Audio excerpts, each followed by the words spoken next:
Welcome to our channel target for judiciary. आज हम देखते हैं बीएनएसएस का सेक्शन 220। सेक्शन 220 बात करता है भारतीय न्याय संहिता बीएनएस की धारा जो है 85 के अधीन अपराधों का अभियोजन, यानी जो बीएनएस के सेक्शन 85 में है उसका जो है प्रोसिक्यूशन कैसे किया जाना। और धारा जो है 85 सेक्शन 85 क्या कहता है? ये कहता है हस्बैंड के जो रिलेटिव्स हैं उनके द्वारा क्रूअल्टी किया जाना, यानी पति या पति के नातेदारों द्वारा क्रूरता किया जाना।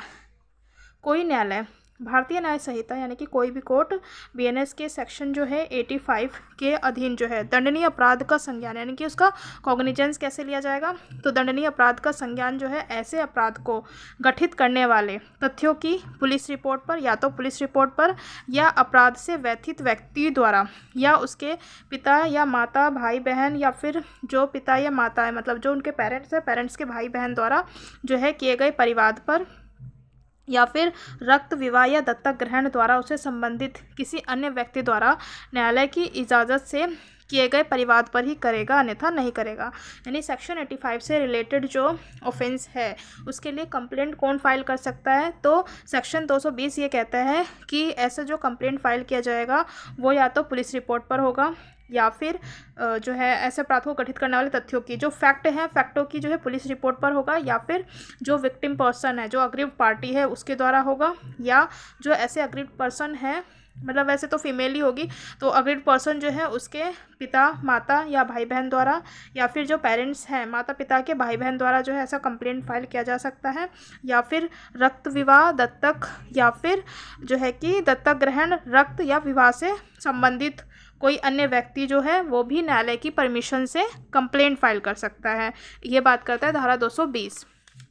सेक्शन 221 कहता है अपराध का संज्ञान, यानी कि ऑफेंस का कॉग्निजेंस लिया जाना। तो ये किस ऑफेंस की बात करता है, किस ऑफेंस का कॉग्निजेंस लिया जाना? तो यहाँ पर जो सेक्शन 221 ये कहता है कोई भी न्यायालय भारतीय न्याय संहिता 2023 की धारा 67 के अधीन दंडनीय किसी अपराध का जहां व्यक्तियों में वैवाहिक संबंध है, यानी कि जो पर्सन है उनमें जो है वैवाहिक संबंध है, उन तथ्यों का जिनसे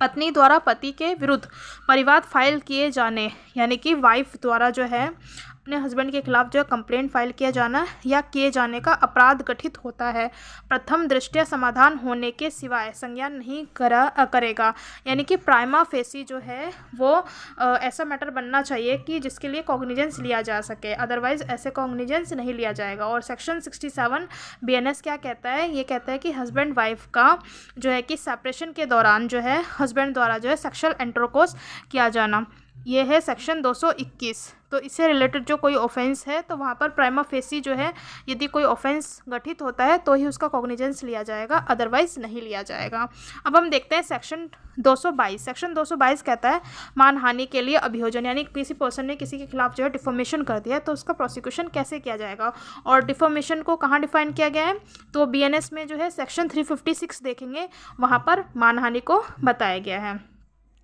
सबसेक्शन फर्स्ट कहता है कोई न्यायालय भारतीय न्याय संहिता 2023 की धारा 356 के अधीन, यानी सेक्शन जो है 356 के अधीन दंडनीय अपराध का संज्ञान ऐसे अपराध से व्यथित किसी व्यक्ति द्वारा किए गए परिवाद पर ही करेगा, अन्यथा नहीं। यानी सेक्शन 356 जो है डिफॉर्मेशन की बात करता है, और डिफॉर्मेशन के लिए कॉग्निजेंस कैसे लिया जा सकता है, जब ऐसा जो एग्रीड पर्सन है उसके द्वारा कंप्लेंट फाइल किया जाएगा तब जो है ऐसे अपराध का मतलब ऐसे जो डिफॉर्मेशन है उसका कॉग्निजेंस लिया जा सकता है। परंतु प्रोवाइजो में कहता है जहाँ ऐसा व्यक्ति बालक है, यानी ऐसा व्यक्ति जो है बालक है, विकृचित है या बौद्धिक रूप से दिव्यांग है, या रोग या अंग शिथिल्य के कारण परिवाद करने के लिए असमर्थ है, यानी कि इनकैपेबल है, या कोई फीमेल है जो स्थानीय रूढ़ियों और रीतियों के अनुसार लोगों के सामने आने के लिए विवश नहीं की जानी चाहिए, वहाँ उसकी ओर से कोई अन्य व्यक्ति जो है न्यायालय की इजाज़त से परिवाद कर सकता है। In short section 356 subsection first ये कहता है कि जहाँ पर कोई डिफॉर्मेशन का मैटर है तो जो अग्रीड पर्सन है, यानी जो व्यथित व्यक्ति है उसके द्वारा कंप्लेंट फाइल किया जाएगा, तभी जो है ऐसे डिफॉर्मेशन केस का कॉग्निजेंस लिया जाएगा। और प्रोवाइजो में कहता है कि यदि कोई ऐसा जो व्यक्ति है वो बालक है, विकृचित है, या इनकैपेबल व्यक्ति है, या कोई फीमेल है जो कि ऐसे कस्टम है कि जिसके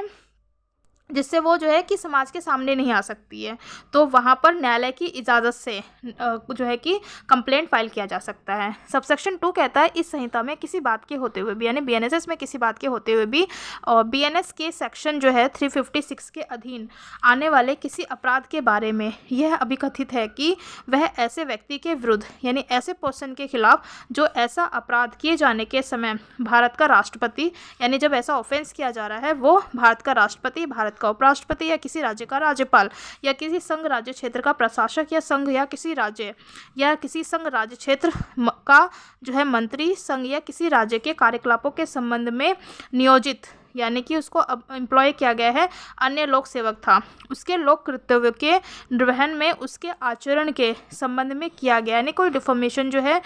जो कि भारत के राष्ट्रपति, उपराष्ट्रपति, राज्यपाल या कोई प्रशासक है, चाहे वो संघ का हो या राज्य का हो या कोई पब्लिक सर्वेंट हो, ठीक है, उसके लोक कृत्य के निर्वहन में उसके आचरण के संबंध में किया गया है, तब सेशन न्यायालय ऐसा अपराध का संज्ञान उसको मामला सुपुर्द हुए बिना, यानी कि ऐसे मैटर को कमिटल किए बिना लोक अभियोजक द्वारा, यानी पब्लिक प्रोसिक्यूटर द्वारा किए गए लिखित परिवाद पर ही कर सकता है। यानी कि सबसेक्शन 2 ये कहता है कि जब इस संहिता में किसी बात के होते हुए भी, यानी कि बीएनएसएस में किसी बात के भी होते हुए बीएनएस के सेक्शन जो है 356 के अधीन आने वाले किसी अपराध के बारे में ये कहा गया है कि वह ऐसे व्यक्ति के विरुद्ध, यानी कि जो डिफॉर्मेशन किसने किया है, जो ऐसा अपराध किए जाने के समय, मतलब किसी ऐसे व्यक्ति ने अपराध किया है जो कि उस समय जब यह अपराध किया गया था वो भारत का राष्ट्रपति हो, उपराष्ट्रपति हो या राज्यपाल हो या प्रशासक हो या किसी राज्य या संघ राज्य क्षेत्र का मंत्री हो या फिर कोई पब्लिक सर्वेंट हो, तो फिर ऐसे मैटर का कॉग्निजेंस जो है वो पब्लिक सर्वेंट के कंप्लेंट पर ही लिया जाएगा, अन्यथा नहीं लिया जाएगा। लोक अभियोजक द्वारा किए गए लिखित परिवाद, यानी कि पब्लिक जो प्रोसिक्यूटर होगा उसकी रिटन में कंप्लेंट फाइल किया जाएगा, तभी जो है ऐसे डिफॉर्मेशन केस का जो है कंप्लेंट होगा। सबसेक्शन 3 कहता है उपधारा 2 में निर्दिष्ट ऐसे परिवाद में वे तथ्य, यानी ऐसे कंप्लेंट में वे फैक्ट जिनसे अभिकथित अपराध बनता है, ऐसे अपराध का स्वरूप और ऐसी अन्य विशिष्टियाँ वर्णित होंगी, यानी कि जो उसका स्वरूप है और जो उसमें विशिष्टियाँ हैं वर्णित होंगी, जो अभियुक्त को उसके द्वारा किए गए अभिकथित अपराध की सूचना देने के लिए उचित रूप से पर्याप्त है। यानी सबसेक्शन 3 ये कहता है कि जो सबसेक्शन 2 में बता रखा है, जो कि ऑफेंस को बनाता है, वो जो है कि उसमें जो है सारी डिटेल बताई जाएगी कि कैसे जो है ये ऑफेंस बनता है, यानी ऑफेंस कैसे क्रिएट हो रहा है, किस तरीके से, उसके बारे में पूरा विवरण दिया जाएगा। सबसेक्शन 4 कहता है उपधारा 2 के अधीन लोक अभियोजक द्वारा कोई परिवाद पूर्व मंजूरी से ही किया जाएगा, यानी कि कोई भी जो कंप्लेंट फाइल किया जा रहा है वो पब्लिक प्रोसिक्यूटर की प्रायर जो है मंजूरी से ही किया जाएगा। यानी उपधारा 2 के अधीन जो सबसेक्शन जो है 2 के अधीन, यानी जो वीवीआईपी पर्सन है उनके अधीन जो है लोक अभियोजक द्वारा कोई परिवाद जो है पूर्व मंजूरी से ही किया जाएगा, अन्यथा नहीं किया जाएगा। राज्य सरकार की किसी ऐसे व्यक्ति की दशा में, यानी स्टेट गवर्नमेंट है तो किसी ऐसे व्यक्ति की दशा में जो किसी राज्य का राज्यपाल है या रहा है या किसी राज्य की सरकार का मंत्री है या रहा है, यानी स्टेट की कंडीशन में वो राज्यपाल है, मतलब प्रेजेंट में राज्यपाल है या फिर रहा हो, या किसी राज्य का जो है मंत्री हो या फिर पास्ट में रहा हो। सबसेक्शन 2 कहता है किसी राज्य के कार्यकलापों के संबंध में नियोजित जो है किसी अन्य लोक सेवक की दशा में, यदि कोई अन्य पब्लिक सर्वेंट हो या फिर किसी अन्य दशा में केंद्र सरकार की, तो ऐसी कंडीशन में जो है पूर्व मंजूरी जो है लिखित, मतलब जो लोक अभियोजक है, पब्लिक प्रोसिक्यूटर है, उसके द्वारा जो है कोई जो है परिवाद जो किया जाएगा पूर्व मंजूरी से ही किया जाएगा, यानी कि पहले जो है लोक अभियोजक की प्रायर कंसेंट ले ली जाएगी, तभी जो है ऐसे कंप्लेंट को किया जाएगा। सबसेक्शन 5 कहता है कोई सेशन न्यायालय, यानी कि कोई कोर्ट ऑफ सेशन जो है उपधारा 2 के अधीन किसी अपराध का संज्ञान तभी करेगा, यानी कोर्ट ऑफ सेशन जो है ऐसे मैटर का कॉग्निजेंस ले रहा है वो तभी करेगा जब परिवाद उस तारीख से 6 माह के अंदर कर दिया जाता है जिसको उस अपराध का किया जाना विकथित है। यानी सबसेक्शन 2 में जो है ये कहता है कि वीवीआईपी पर्सन के खिलाफ जो है डिफॉर्मेशन केस किया गया है या ऐसे व्यक्ति ने डिफॉर्मेशन किया है, तो फिर कोर्ट ऑफ सेशन जो है कॉग्निजेंस तभी लेगा जब जो है 6 महीने के अंदर ऐसा कंप्लेंट फाइल किया जाता है। और सबसेक्शन 6 कहता है इस धारा की कोई बात किसी ऐसे व्यक्ति के जिसके विरुद्ध अपराध का किया जाना अभिकथित है, यानी कि जिसके खिलाफ जो है ऐसा कोई ऑफेंस कथित है, तो उस अपराध की बाबत अधिकारिता वाले किसी मजिस्ट्रेट के समक्ष, यानी किसी भी मजिस्ट्रेट के समक्ष जो है परिवाद करने के अधिकार पर या ऐसे परिवाद पर उस अपराध का संज्ञान करने की ऐसे मजिस्ट्रेट की शक्ति पर प्रभाव नहीं डालेगी। यानी कि जो मजिस्ट्रेट के पास पावर है कॉग्निजेंस लेने की, उस पर कोई इफेक्ट नहीं डालेगा। बट जब जो है कि ऐसा कोई ऑफेंस जो वीवीआईपी ने किया हो, ठीक है, तो वहाँ पर जो है 6 महीने के अंदर ही ऐसे कंप्लेंट को फाइल किया जाना चाहिए, जो कि सबसेक्शन 5 कहता है। और सबसेक्शन 6 ये कहता है कि जो मजिस्ट्रेट की जो पावर है अदर मैटर्स में कंप्लेंट को सुनने की, उस पर जो है कोई भी ऐसा प्रभाव नहीं डालेगा। अच्छा लगा हो please like share and subscribe. Thank you.